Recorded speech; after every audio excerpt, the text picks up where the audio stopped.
강혜신의 오늘의 미국. 연방 대법원은 트럼프 전 대통령이 공적 행위에 대한 일에 대해서 형사 면책 특권이 있다고 판결했습니다. 그러나 의사당 폭동 사건과 관련된 공적이 아닌 행위에 대해서는 면책 특권이 없다면서 하급 법원으로 내려보냈습니다.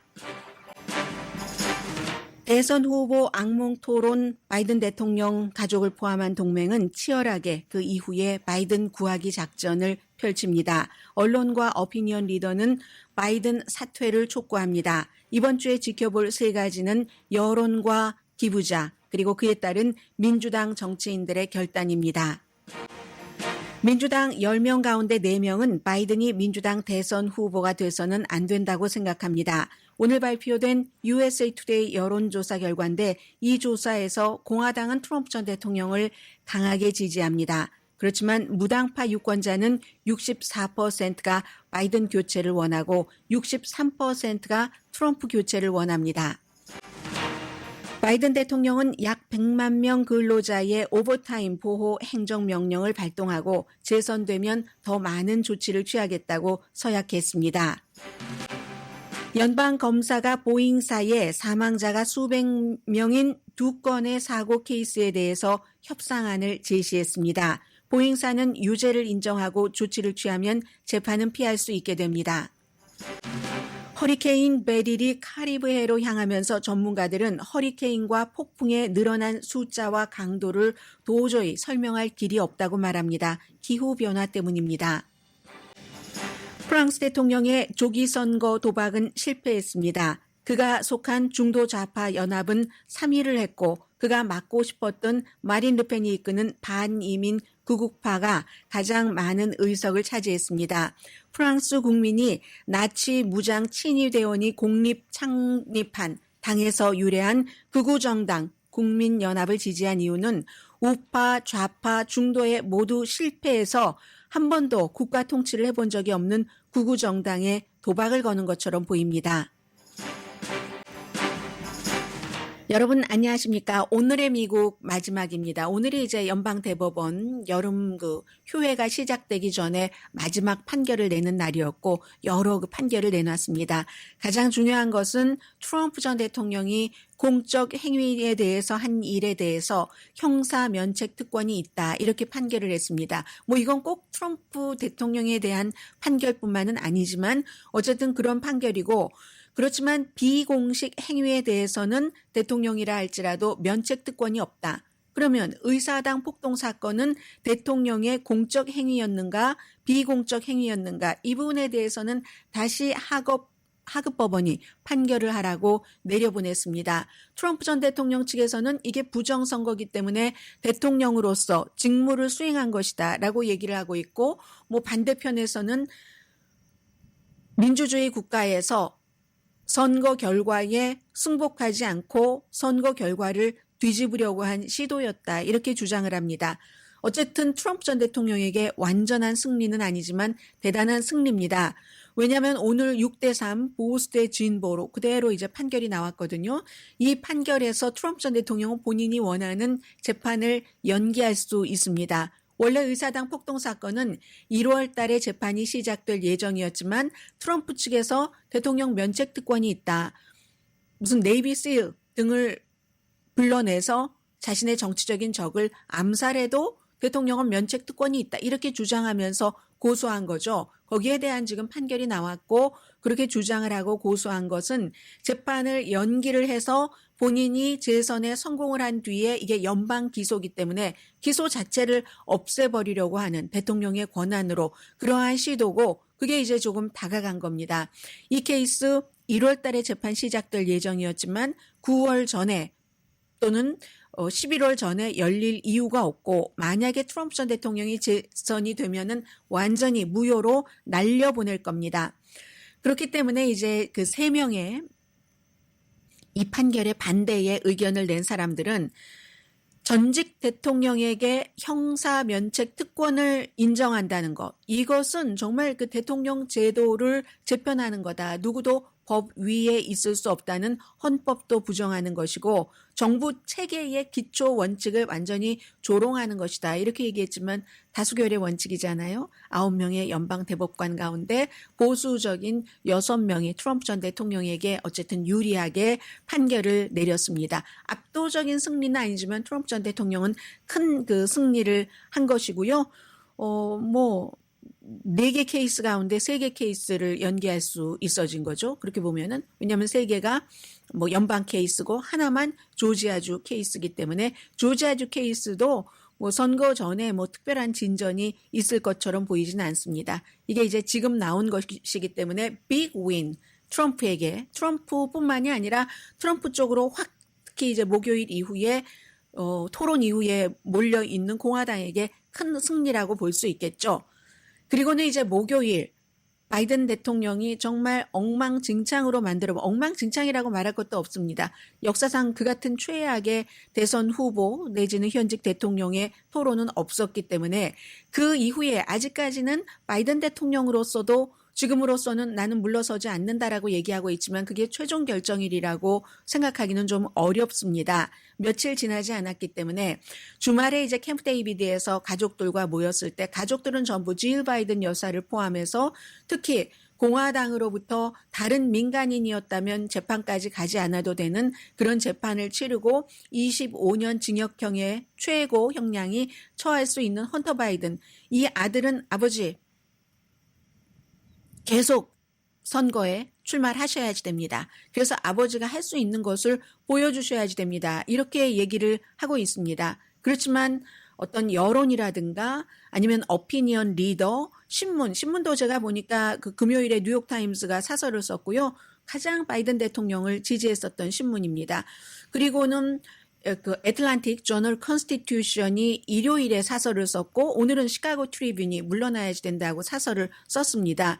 그리고 바이든 대통령이 너무 좋아하는 토마스 프리드먼 같은 뉴욕타임스의 칼럼니스트는 리스본에서 토론을 보면서 울었다고 하잖아요. 그러면서 물러나시라. 또 케이블 텔레비전에서 가장 바이든을 강하게 지지하는 조 스카보로, 본인이 공화당의 플로리다가 지역구인 하원 의원이었던 진행자 조 스카보로도 나는 정말 바이든을 사랑하지만 물러나시라. 그 밖에도 너무 많습니다. 민주당의 제임스 카빌 같은 전략가, 이런 사람들은 지금 물러나라 하지만 가족은 아니다라고 얘기를 하고 있고, 이 상황에서 최종 결정은 당연히 바이든 대통령이 하겠죠. 현재의 위치를 조금 보고 앞으로 이번 주에 봐야지 될 3가지를 좀 지적을 하고 이 섹션을 마무리를 하겠습니다. 범죄자냐 화석이냐. 누군가 아주 유명한 사람이 한 말이에요. 범죄자냐 화석이냐. 파스. 이 두 사람 사이에서 미국의 유권자들은 차기 대통령을 결정해야지 되는 정말 슬픈 사연이다. 범죄자가 누구겠습니까? 78세에 이미 유죄 판결을 받았으니까 트럼프 전 대통령이고, 화석, 때로는 얼어있는 것처럼 보이고 말도 제대로 하지 못하고 하는 그 모습을 다 봤잖아요. 우리가 어느 정도의 나이가 주는 그런 천천히 진행되는 것은 짐작을 했지만 저 정도일 줄은 모른 거죠. 너무 강하게 막았기 때문에. 질 바이든이나 백악관에서도 몇몇 사람들만 알고 있었기 때문에 지금 바이든 대통령의 상태를, 토론을 보고 너무 실망한 백악관 스태프들이 무더기로 금요일에 도저히 회사 백악관에 가서 일할 수 없다 해서 전부 재택근무를 했다고 하잖아요. 그렇게 해서 화석, 정말 얼마나 올드하다 이런 걸 표현하고 싶으면 화석이라는 단어를 쓰겠습니까? 81살에. 범죄자는 유권자를 토론에서도 모든 이슈에서 한 가지 이상의 거짓말을 하면서 그 말을 믿게 하는 너무 능수능란한 재능이 있고, 또 국가를 종말론적인 용어로 표시를 하면서 사람들을 막 불안, 이런 어둠으로 몰아넣고 있고, 화석. 이 화석은 자신의 정책도 설명하지 못하고 임기 1기에 무엇을 이뤘는지, 임기 2기를 어떻게 하는가, 엿새 동안 준비를 했는데도 그것조차 설명을 하지 못하고 트럼프 전 대통령의 거짓말을 무찌르지도 못한 이런 거죠. 그런데 지금이 어떤 시기입니까? 미국이 중국, 러시아, 이란 이런 나라들로부터, 그 밖에도 독재의 동맹이라고 할까요? 거기서 대항하는 싸움을 주도해 나가야지 되는 이 시기에 불안정한 범죄자, 비틀거리는 화석, 이런 국가 이미지를 토론을 통해서 세계가 다 봤잖아요. 이 얘기는 세르게이 라드첸코라는 존스 홉킨스 대학교의 국제관계학 교수가 한 말입니다. 리더십의 이미지가 아니라 정말 손쓸 수 없는 불치병, 구제불능을 봤다. 토론에서 두 사람 다 이런 얘기를 합니다. 폴란드의 외무장관 라도슬라프 시롤르스키, 바이든의 퍼포먼스를 마르쿠스 아울렐리우스, 네, 로마의 황제, 스토어 철학자, 그 사람이 후계자를 찾지 못해서 유능한 그 승계자를 찾지 못하고 로마가 아주 그 급속도로 그 쇠퇴하고 말죠. 그때를 보는 것 같더라. 이렇게 표현을 했습니다. 어떤 사람은 로널드 레이건의 말기를 보는 것 같다라는, 완전한 말기는 아니지만요. 그런 것 같다 하는 뭐 그런 비유들을 많이들 합니다. 일몰, 선셋으로 달려 들어가는 거, 이거 관리하는 거 미국 너무 중요하다라고 얘기를 했습니다. 좋아하는 사람들도 있죠. 러시아, 미국의 약함과 혼란, 우리에게 좋다. 러시아의 정치인 뭐 드미트리 노부이코프라는 뭐 유명한 서방에서 자주 인용하는 이런 사람들이 그런 얘기를 하고, 적 내부의 불안정은 언제나 러시아에 좋은 거죠. 러시아는 최근에 트럼프 전 대통령을 지지하기 위한 온라인 운동을 다시 열심히 하고 있습니다. 그래서 지금부터 중요한데요. 공화당은 트럼프 쪽으로 더 단단히 뭉쳤습니다. 무슨 거짓말을 하든지 상관없습니다. 공화당도 굉장히 문제입니다. 그동안 바이든 대통령을 물론 많은 사람들 몰랐다고 해요. 정치인들조차도 너무나 질 바이든과 질 바이든 사무실에서 철저하게 관리를 하고 있어서 몰랐는데, 그랬는데 공화당은 알잖아요. 트럼프 전 대통령의 거짓말을. 그런 것을 알면서도 지금 똘똘 뭉쳐있고, 그 거짓말이 민주주의의 원칙, 본인들이 이제 그 정치인 할 때 선서한 이런 것과도 다 다른데도, 완전히 반대인데도 내가 이기기만 하면 상관없다. 트럼프든 누구든 이런 식으로 지금 공화당은 똘똘 뭉쳐 있습니다. 그건 민주당에게 바이든 대통령 내려오시오 하고 압박을 하는 데는 더 방해가 되는 거죠. 바이든 대통령의 연설을 보면서 많은 사람들은 바이든 대통령에게 연민을 느끼기도 하고, 야, 저건 정말 대통령이 돼도 문제겠다. 4년 뒤는 어떻게 될까? 이런 그 두려움을 느끼기도 하고, 무엇보다 저렇게 감췄다고? 질 바이든을 포함한 백악관의 그 바이든 대통령의 몇몇 사람이, 특히 바이든 대통령은 많은 사람의 자문을 구하는 사람이 아닙니다. 많은 사람의 자문을 구하긴 하지만 결정적일 땐 딱 몇 명, 질 바이든과 몇 명, 가족 몇 명, 뭐 가족 가운데는 뭐 본인의 여동생 한 40년 동안 선거 캠페인에서 일을 했었던 발레리 바이든이 있겠죠. 그런 몇몇 사람들에게 의해서만 바이든이 움직이는데, 야, 저걸 저렇게 감췄다고 하면서 다 분노를 하는 거죠. 그래서 이제 뭐 언론이라든가 오피니언 리더들은 그냥 물러나셔야 된다. 그러나 수십 년 동안 너무 열심히 일을 했고, 36년 상원, 그리고 부통령 8년, 대통령 4년, 거의 반세기를 미국 정치에서 일을 했었던 그 사람을 품위 없게 물러나게, 그냥 뻥 걷어찰 수는 없잖아요.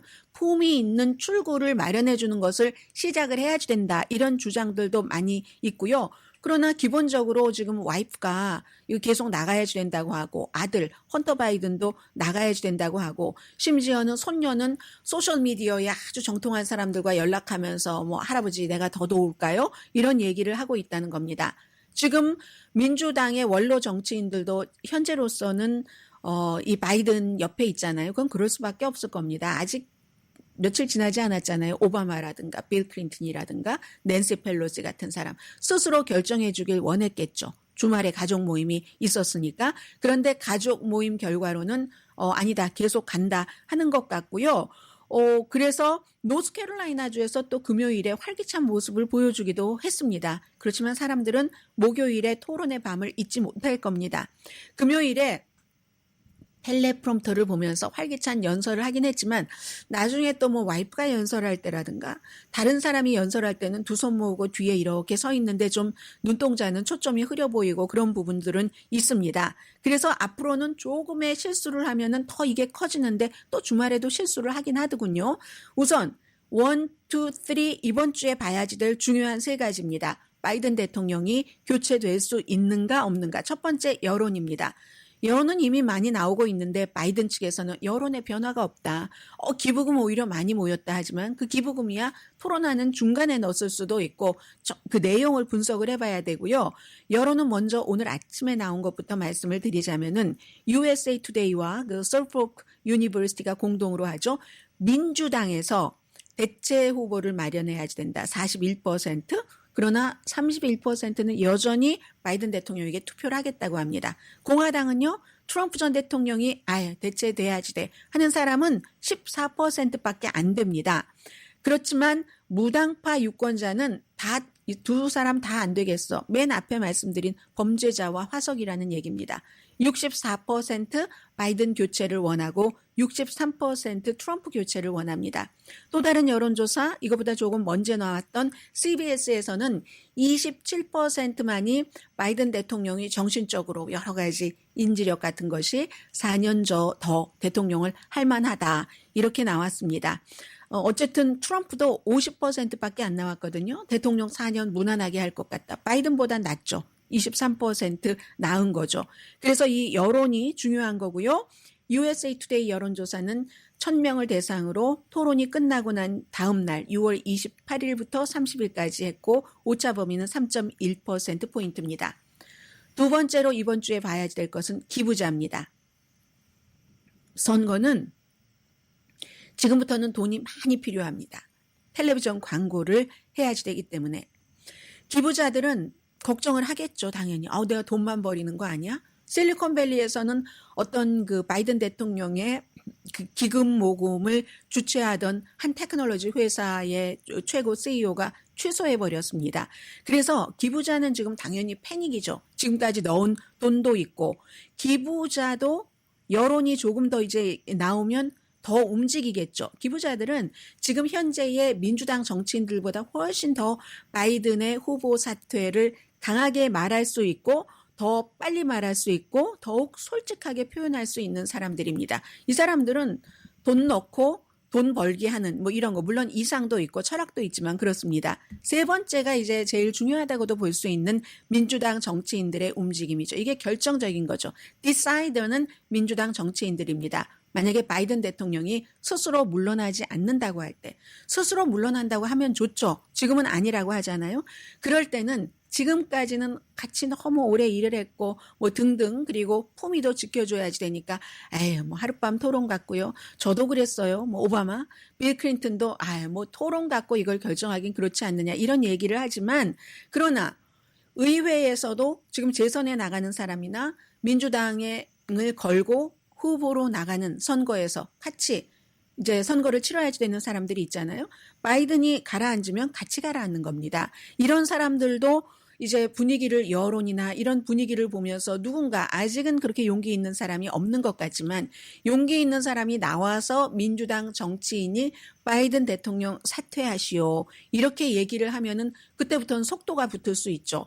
바이든 대통령이나 가족이 아무리 이 자리에 머물고 싶다 할지라도 그때는 뭐 낸시 펠로시라든가 뭐 하킴 제프리스 어제 뭐 이 두 사람 일요일에 시사 토크쇼에 나와서 바이든 엄청나게 이렇게 비호하던데 그런데 이제 그때부터는 이 사람들의 움직임도 달라질 수 있고 이때 이제 최종적으로 예전에 뭐 리처드 닉슨이 그러한 워러게이트 사건이 있을 때 우리가 더 이상 봐드릴 수 없습니다. 이렇게 말을 할 사람이 사실은 바이든을 가장 잘 알고 가장 오랫동안 함께 일을 했었던 누군가가 해야 되겠죠. 뭐 버락 오바마가 할지 누가 할지 그런 일이 될 것이고 그리고 하나는 이런 얘기는 있네요. 바이든의 여동생인 발레리 바이든 오웬스 그리고 바이든이 가장 얘기를 많이 듣는다는 테드 카우프먼은 아주 그에게 스스로 물러나야지 된다. 뭐 이런 그런 의견을 갖고 이런 것들을 이제 사람들에게 표현을 조금 하는 것 같습니다. 지금부터는 바이든 대통령이 어떤 실수를 해도 더욱 사람들이 뜨겁게 볼 텐데 주말에도요. 뉴욕에선가 선거 기금을 하는데 뭐라고 얘기를 하냐면 바이든이 군인들을 얼마나 뭐 지면은 패배자라고 하고 그러는가. 그러니까 2018년도에 프랑스 그 파리 인근의 미군 묘지에 또 안 가면서 그런 말을 했다. 뭐 진 사람들을 위해서 뭐 이런 얘기를 했다고 하면서 그 파리에 있는 묘지를 이탈리아라고 잘못 말했습니다. 엔말은 미군 묘지를요. 그래서 이제 이런 것들을 보면 하루 좀 괜찮았다가 또 하루 동안에도 백악관이 얘기를 했잖아요. 아침 10시부터 4시까지가 대통령의 스케줄이기 때문에 그날 토론은 밤 9시에 시작돼서 잘하지 못했는 게 뭐 어느 정도 뭐 일리가 있다. 뭐 감기가 걸렸다. 컨디션이 왠지 모르게 나빴다. 뭐 이런 여러 가지가 있지만 그런 건 다 결과에 대한 설명이 되지 못합니다. 게다 대고 또 이렇게 말 실수를 해버렸기 때문에 모르겠어요. 바이든 대통령이 어떤 결정을 할지. 워낙에 질 바이든 여사에게 많이 의존을 한다고 하는데 그러나 바이든은 직접적인 그 반세기의 정치인이었고 본인의 레가시를 어떻게 결정을 할까에 대해서는 결정적으로 질 바이든 뜻과 본인의 생각이 다를 때 바이든 대통령은 본인의 생각대로 결정을 하리라고 믿습니다. 그게 이제 본인의 그 레가시를 완전히 마무리하는 것이 됐고 일주일 안에 이런 모든 것들이 결정되는 것이 맞다라고 지적을 하는 사람들이 많고요. 어떤 사람은 이번 주 목요일이 독립기념일이잖아요. 뭐 제임스 카빌 같은 전략가가 그렇게 말합니다. 이번 주 목요일에 바이든 대통령이 우아하게 후보 사퇴를 하면서 그 다음 사람들을 밀어주는 젊은 세대를 밀어주는 그런 것을 해야지만 된다.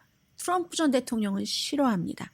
엄청 싫어합니다. 바이든과 겨루기를 원하죠. 누가 본인보다 30년 나이가 어리고 토론도 본인보다 더 잘하고 또 점잖아 보이기까지도 하고 그런 사람이 나온다면은 좋아하겠습니까?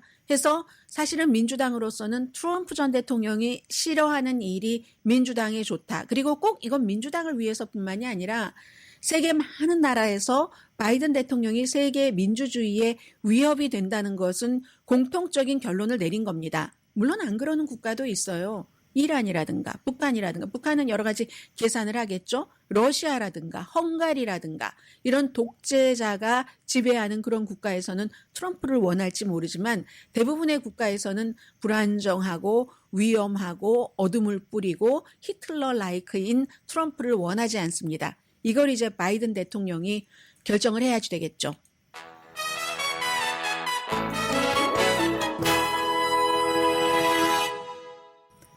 라디오 서울 방송 오늘의 미국 듣고 계십니다. 네, 오늘 뭐 미국의 신문 일면은 뭐 당연히 다 이 바이든 대통령 사퇴 여부 그런 것이죠. 앞에 자세히 전해드렸으니까 그저 대강 훑어보기만 하겠습니다. 오늘 그 미국 신문이 중요한 아주 세계적인 미국의 이슈를 시리어스한 이슈를 진지하게 다루는 그런 신문들은 공통적으로 두 가지를 일면의 탑 뉴스로 세웁니다. 하나는 바이든의 사퇴 여부, 또 하나는 프랑스의 극우 정당의 1차 투표에서의 엄청난 뛰어오름. 이건 이제 뒷부분에 조금 전해드리겠고요. 그래서 월스트리트저널 사진까지도 이 극우 정당의 국민 전선인가요? 국민연합의 이 마린 르펜을 쫙 이렇게 세우고 있습니다. 국민연합이죠. 국민연합.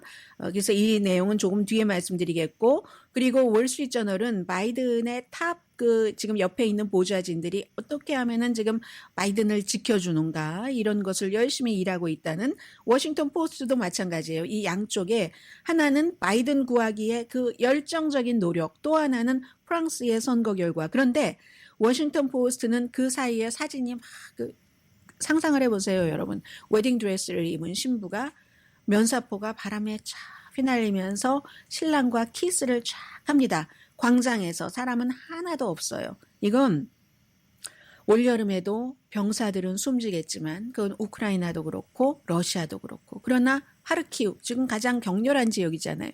거기서 결혼을 하는 부부의 사진을 실었네요. 그리고 뉴욕타임스도 마찬가지입니다. 90분 동안 토론에서 얼마나 엉망진창이었는가 이것을 진정시키는데 모든 시간을 지금 바이든 주변에서 쏟고 있다. 근데 뉴욕타임즈 오늘 사진도 눈에 확 띄네요. 왜냐하면 뉴욕, 뭐 샌프란시스코 이런 데서 이제 주말에 그 동성애들의 권리 이런 것에 관한 어떤 그 퍼레이드가 펼쳐졌잖아요. 그래서 온갖 아주 그 화려하게 치장을 한 그런 사람들의 모습이 보이고 그리고 뉴욕타임즈는 그 얘기는 나중에 말씀드리고요. 뉴욕 포스트는 완전히 이제 바이든 대통령 하는 앞에 제가 화석이라고 표현한 사람이 있다라고 말씀을 드렸는데 그런 바이든 대통령의 표정과 함께 뭐 헤드라인을 중요한 건 적어놨네요. 아침 10시부터 4시까지 일한다. 뭐 예를 들어서 그때까지만 딱 경계 태세다. 그리고 72%가 그가 대통령을 하기에는 적절하지 않다고. 이건 이제 CBS의 여론조사 결과죠. 헌터 바이든은 그냥 계세요 하는 이런 그 일면에 아주 크게 뉴욕 포스트 뭐 별로 마음에 들지 않는다는 겁니다. USA 투데이도 마찬가지예요. 과연 바이든 대통령이 데미지 컨트롤을 할 수 있을까? 하룻밤이라고 하면서. 근데 그 하룻밤이요. 다 많은 사람들이 겪었던 하룻밤이에요. 레이건이나 오바마나 또 뭐 그 아들 부시 대통령도 첫 번째 토론에서. 근데 그 사람들과는 너무너무 조건이 다른 거죠. 그 사람들은 젊었을 때였기 때문에 인지력 테스트를 받으러 나갔었던 때도 아니고 그리고 여론도 아주 지금보다 좋았었던 때고 완전히 이건 비교 대상이 되지 않는다고 생각을 합니다. 데미지 컨트롤이 가능할까 하고 퀘스천 마크를 붙여놔서 읽어봤어요. 시간을 들여서. 어찌 알겠어요.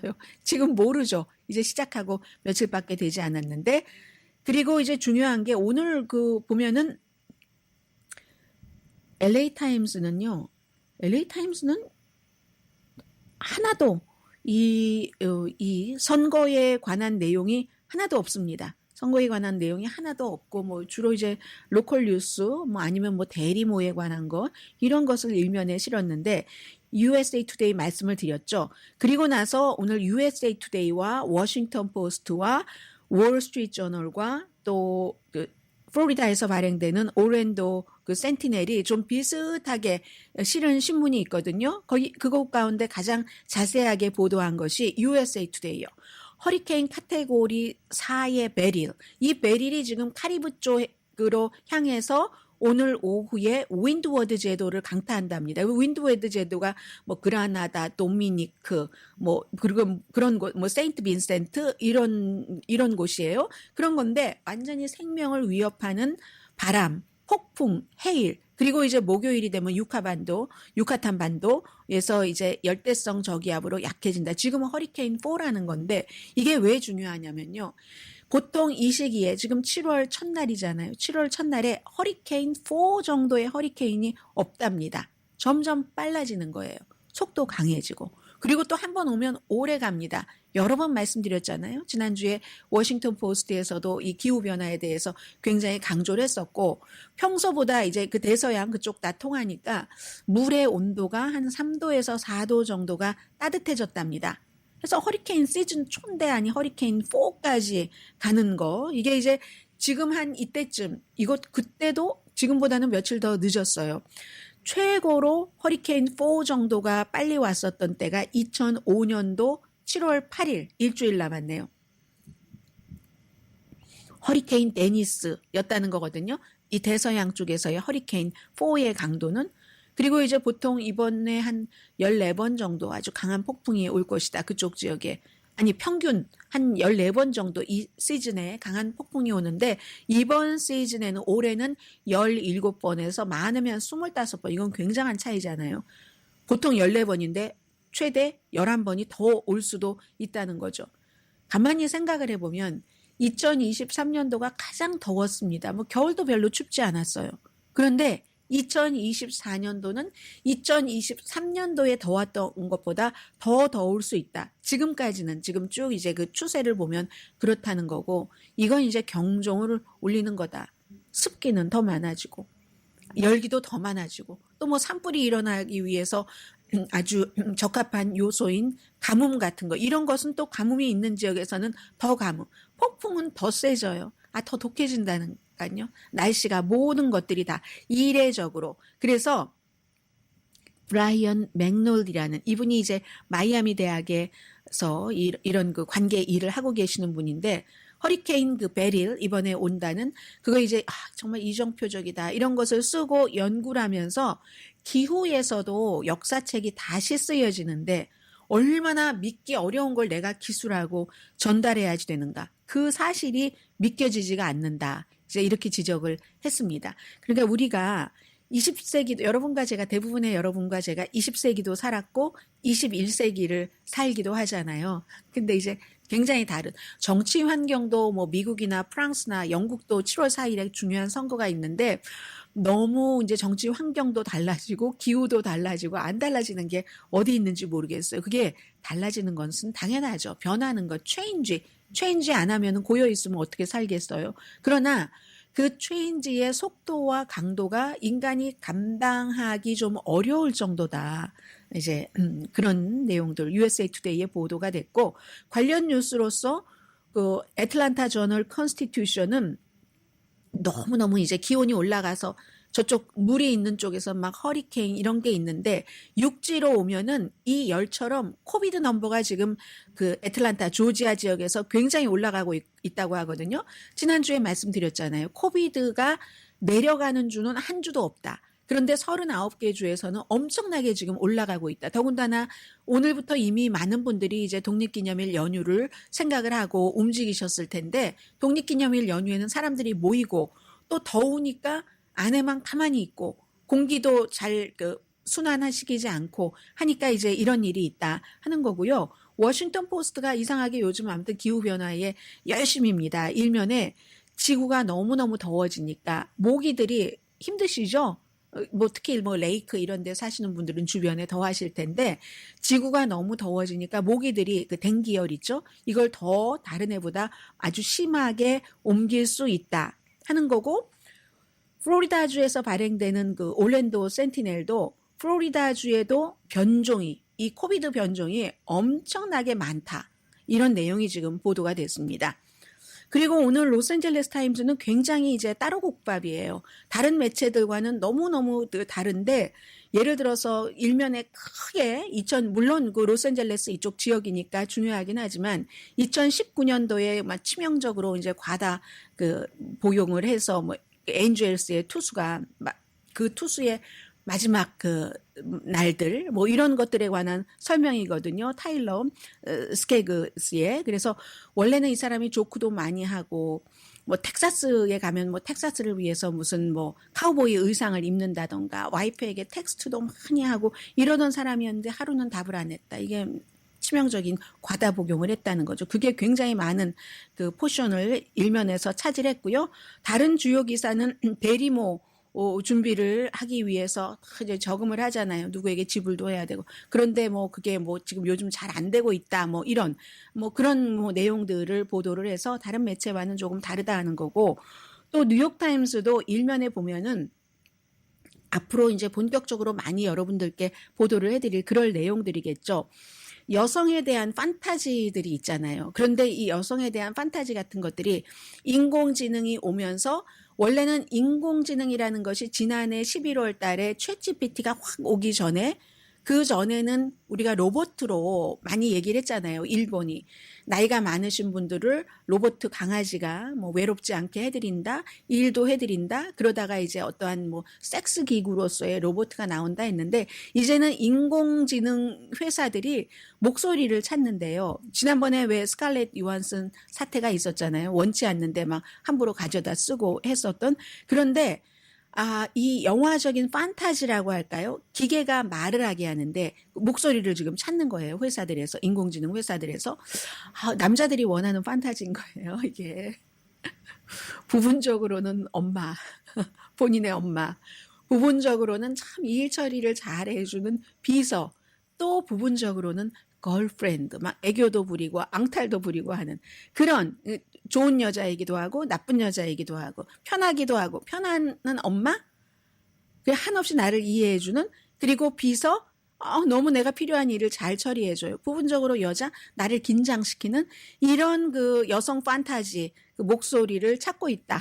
이런 내용이 뉴욕타임스 일면에 보도가 됐습니다. 자, 잠시 뒤에는 역시 선거철이기 때문에 대통령이 또 하나의 중요한 뭐라고 할까요? 사탕을 내놨어요. 또 연방 대법원의 판결도 있고요. 잠시 뒤에 뵙겠습니다.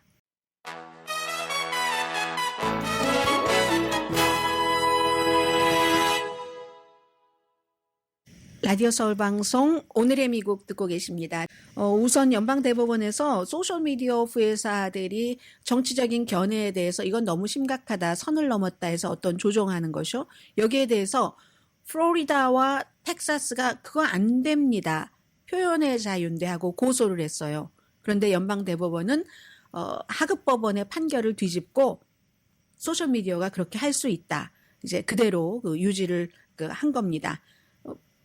플로리다라든가 텍사스주 같은 경우는 소셜미디어 회사들이 보수적인 사람들 뭔가 말을 하면 어카운트를 차단한다던가 마조리 테일러 그린이라든가 아니면 무슨 트럼프 전 대통령도 그랬고요. 물론 일론 머스크가 들어오고 나서 X에서 풀어줬지만 그런 것을 싫어하는 겁니다. 그리고 대체로 소셜미디어에서 잘못된 정보라든가 음모론이라든가 인종차별 이런 건 보수적인 쪽에서 많이 나오기 때문에 진보적인 쪽보다 그 생태적인 근본 그 차이가 있어서 그렇기 때문에 이제 텍사스와 플로리다주에서 고소를 한 거고 그러나 이제 연방대법원에서는 그렇게 하는 것이 맞다 얘기를 합니다.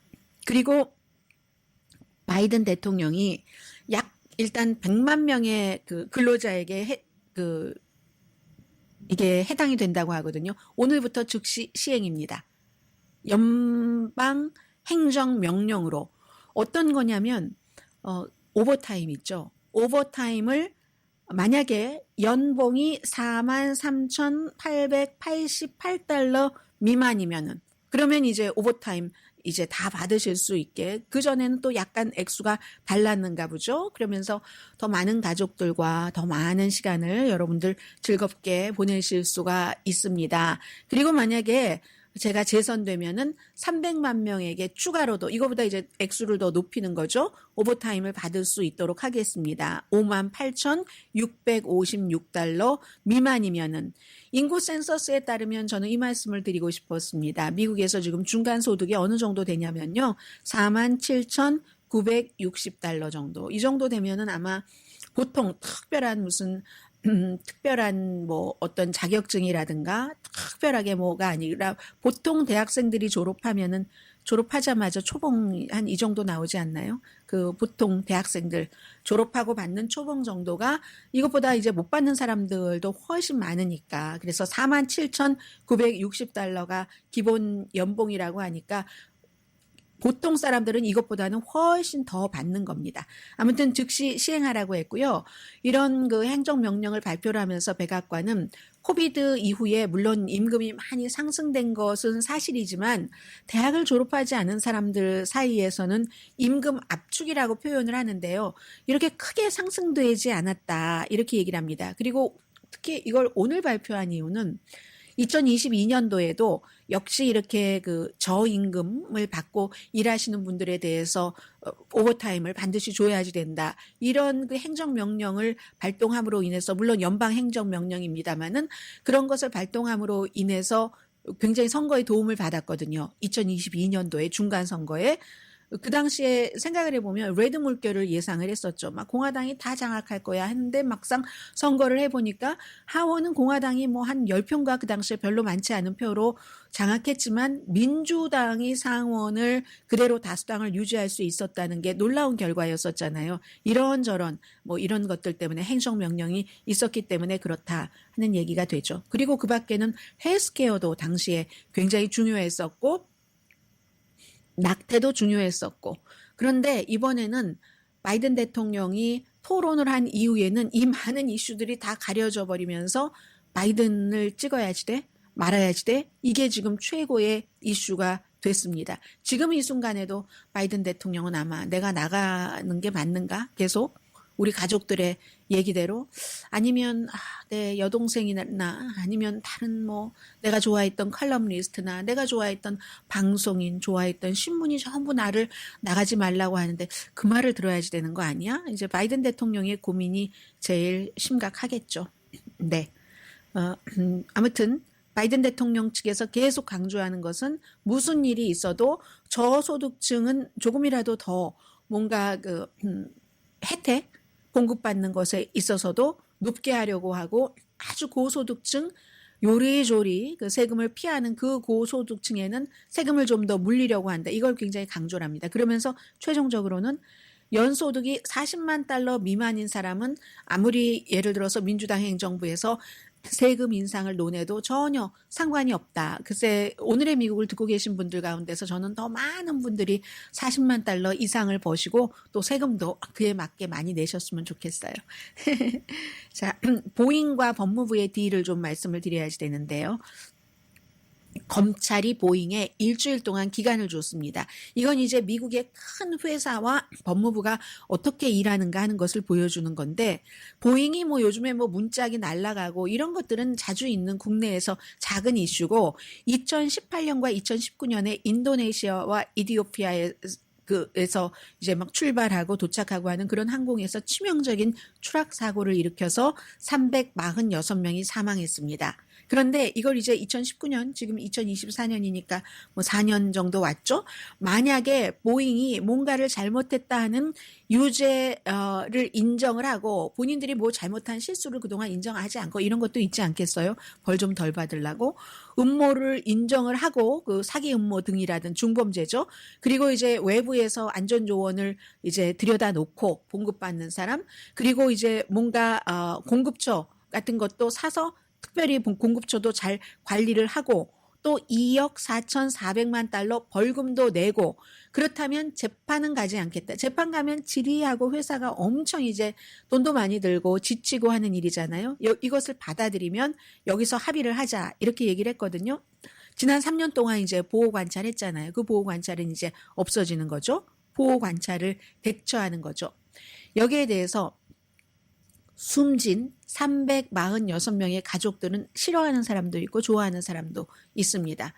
싫어하는 사람은 그 아주 그 핵심 간부를 기소를 해야지 돼. 이거고, 또 좋아하는 측에서는 원래 이 유가족들이 원했던 그런 이제 그 돈은 원래 보잉이 주겠다고 하는 것보다 많은 248억 달러였거든요. 그런데 지금 연방 법무부에서는 248억 달러가 아니라 뭐 2억 4,400만 달러라고 하니까 이거 뭐 거의 10배 되는 것 아닌가요?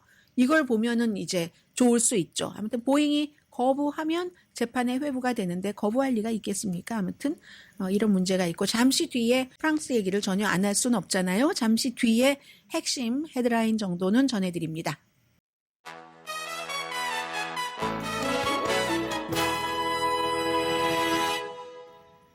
라디오 서울 방송 오늘의 미국 듣고 계십니다. 프랑스에서 이제 어제 1차, 프랑스는 1차와 2차 선거로 하죠. 2차는 7월 7일일 겁니다.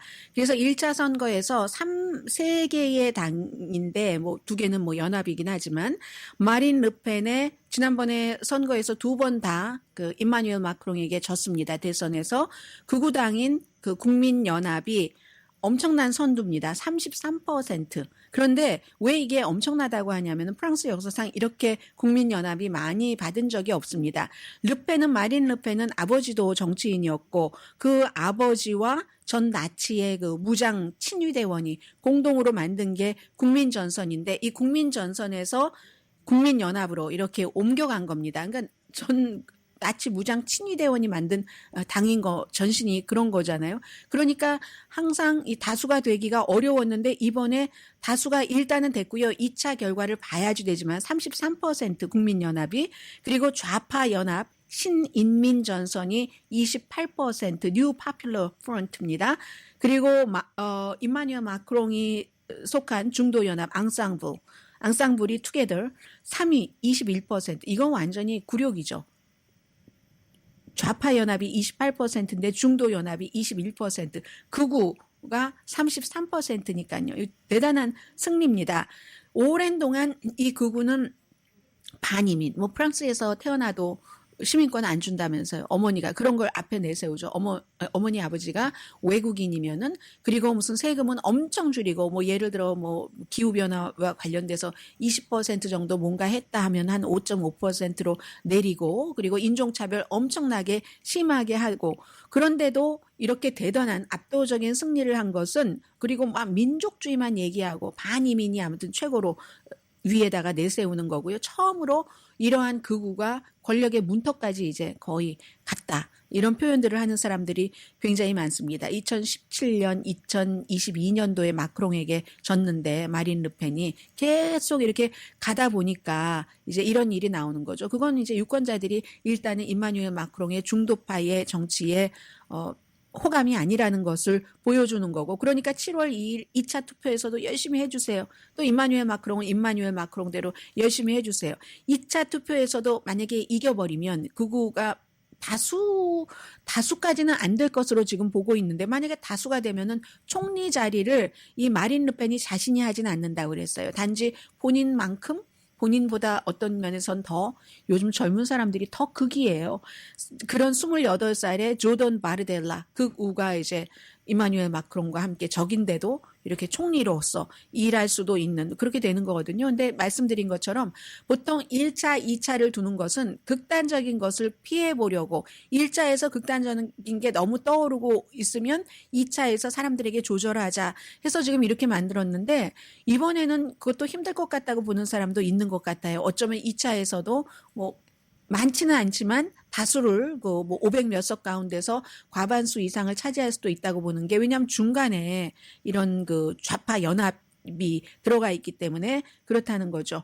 아무튼 인종차별적이면서 외국인을 혐오하고 하는 것이 프랑스에서도 미국에서도 엄청나게 뭐 인기가 있다는 얘기이죠. 프랑스의 선거 결과를 보면은 중도에도 실망하고 좌파에도 실망하고 하니까 극우 한번 이번에 선택해보면 어때 하는 거요. 블라디미르 푸틴이요, 러시아 어린이들을 북한의 여름 캠프에 보낸답니다. 강희신이었습니다.